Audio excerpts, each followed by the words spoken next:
I am the Tofu Golem. Please enjoy the video. You begin by preparing the hardware, and the phone so fast charging can actually engage. First, use a high-watt PD-PPS or Samsung-approved 45W charger with a certified USB-C cable. Lower or damaged cables limit power. Once connected, remove the case and close background apps to reduce heat. Make sure you plug into a solid wall outlet rather than a USB hub. After that, watch the charging indicator to confirm fast charging. If it shows a regular charge, recheck connections. Once the connection is right, optimize conditions so the S24 Ultra accepts higher current. Make sure fast cable charging or Samsung Fast Charge is enabled in settings. If present, prefer PPS/PD mode on the charger.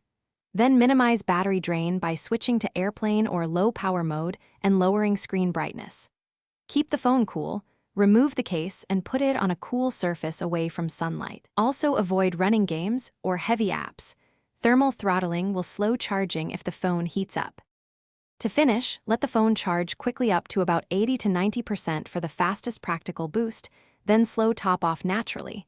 This balances speed and battery longevity. Once done, disconnect the charger and resume normal use. If you don't see fast charging or it's unusually slow, first swap in a known good certified cable and charger and try a different outlet. If that fails, reboot the S24 Ultra and check battery settings for any fast charge toggles or error messages. That single check often reveals the issue. Thanks for watching.